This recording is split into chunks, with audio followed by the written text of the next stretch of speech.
If you were born somewhere between 1976 and 1984, this might feel familiar in a way that's hard to explain to people who fall clearly into Gen X or clearly into Millennials.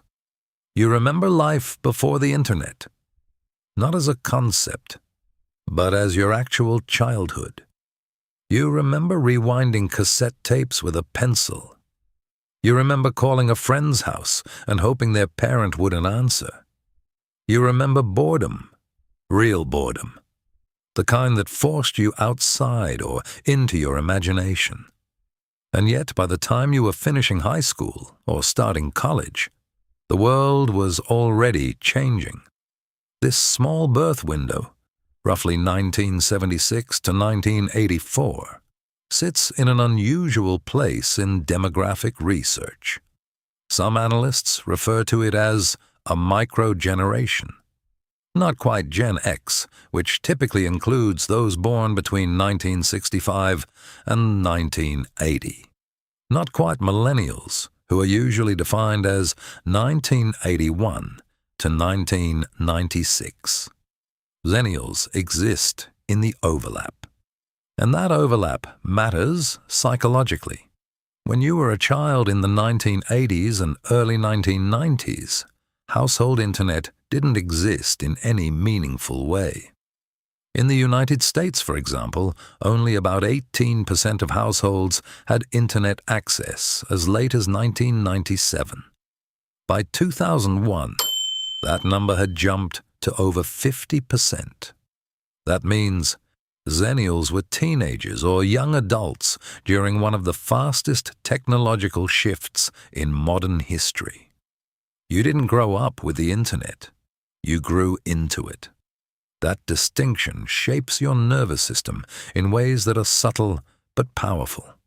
You remember waiting for film to be developed, waiting for a letter, waiting for your favorite show to air at a specific time. That kind of waiting builds patience almost by default. But then the pace accelerated. Email replaced letters. Text messages replaced long landline conversations.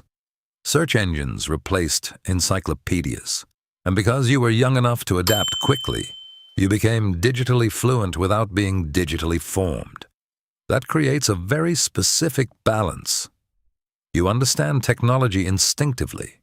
You can move through apps, platforms, and online systems without fear.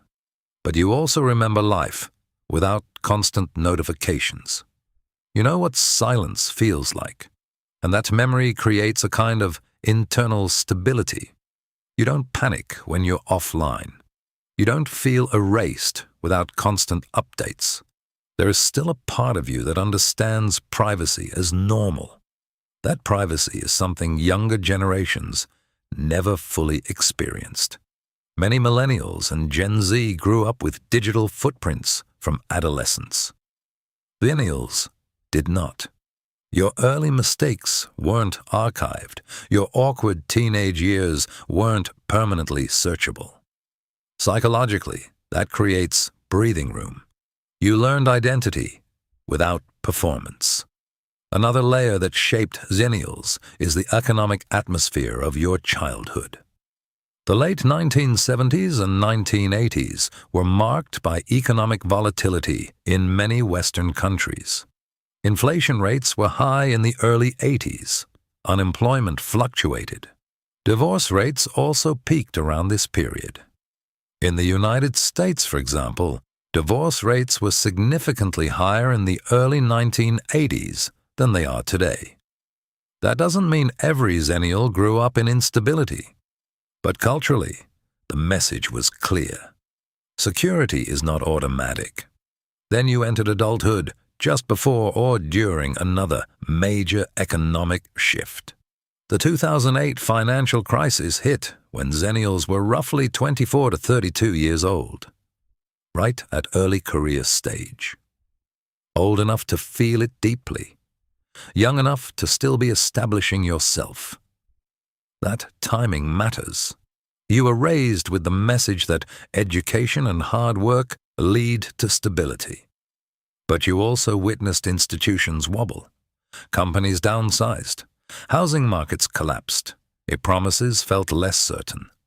So your relationship with ambition tends to be cautious but persistent. You work hard. You show up. But you don't romanticize corporations. You understand that systems change. There's also something about the tone of your childhood media and culture that shaped your emotional world. The late 80s and 90s carried a mixture of optimism and irony. Technology felt exciting. The future felt open. But there was also sarcasm woven into pop culture.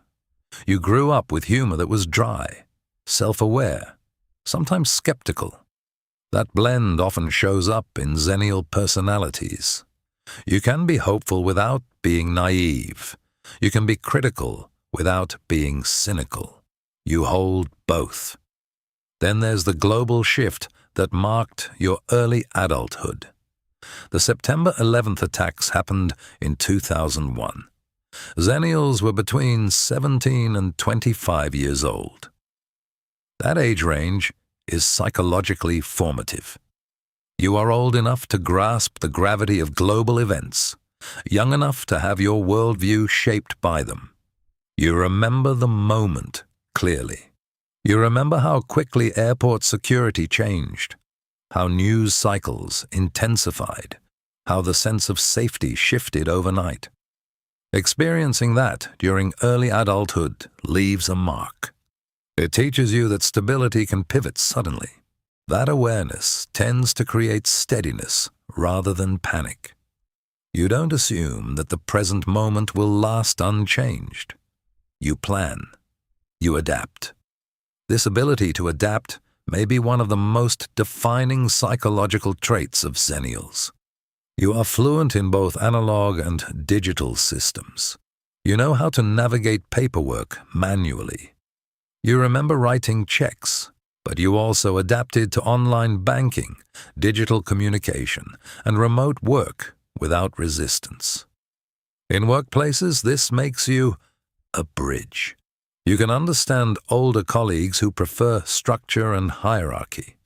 You can also collaborate comfortably with younger colleagues who value flexibility and speed. You often find yourself translating across generations without even trying. And because you don't fully identify with either Gen X or Millennials, you tend to define yourself more individually. You don't lean heavily into generational identity. You don't feel entirely represented by the stereotypes of either group. Gen X is often described as independent and skeptical. Millennials are often described as expressive and idealistic. Xennials often carry both qualities in quieter form. You value autonomy. You also value connection. You can tolerate ambiguity. Relationally, this generation carries depth. You remember dating before apps. You remember calling someone's home phone. That created patience. It created anticipation. But you also adapted to online dating later. You learn to navigate digital introductions without fully surrendering to them. That gives you perspective. Emotionally, Xennials often developed resilience before emotional language became mainstream. Therapy and mental health conversations were not as normalized during your childhood. You likely learned to process internally or within small trusted circles. But by the time you reached your 30s, mental health awareness had expanded dramatically.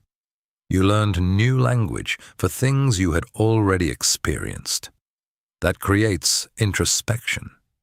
You may not broadcast your emotions, but you understand them.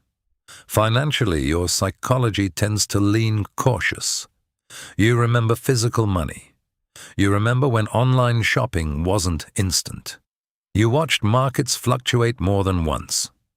The dot-com bubble burst around 2000, when many of you were entering adulthood. The 2008 crisis followed less than a decade later. Two major economic shocks within your early adulthood teaches pattern recognition. It teaches long-term thinking. Parenting, for those who became parents, reflects this dual exposure. You likely had relatively unsupervised childhood experiences. Many children in the 80s and early 90s played outside without constant monitoring. The phrase, "be home before dark," was common. But now you parent in a world where information spreads instantly, where online exposure begins early. So you balance freedom with awareness.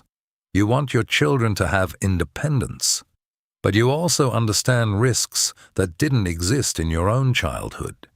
That balancing act is very Xennial. Socially, you often prefer smaller circles. You grew up when losing touch meant truly losing touch.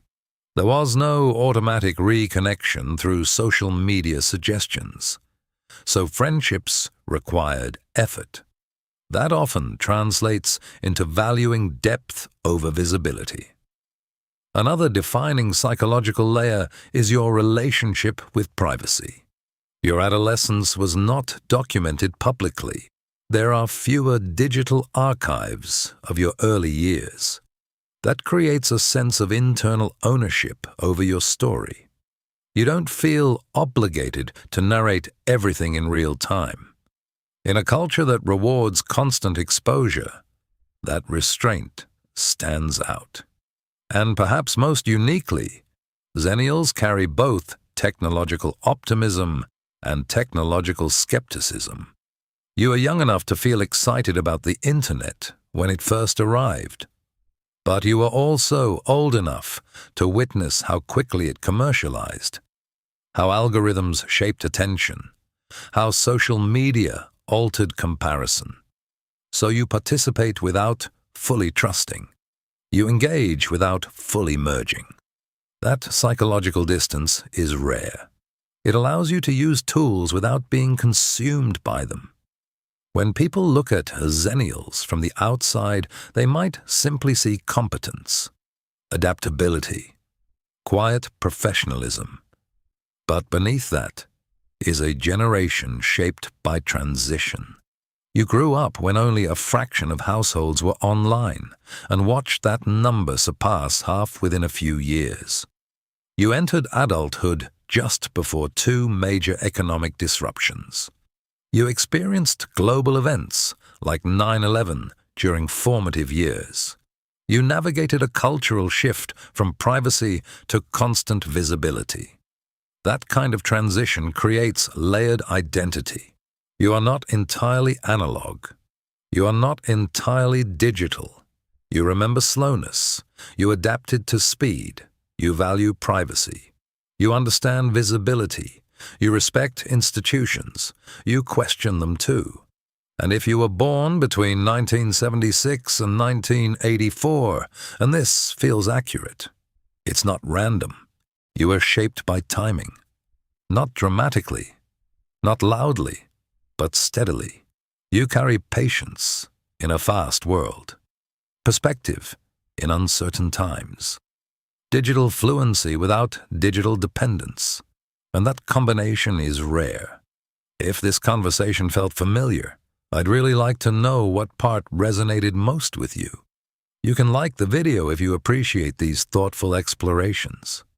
Subscribe if you'd like more psychology deep dives into generations and personality patterns. And if this reminded you of a sibling, a friend, or even yourself, share it with them. Sometimes understanding the era that shaped you brings a clarity that feels grounding.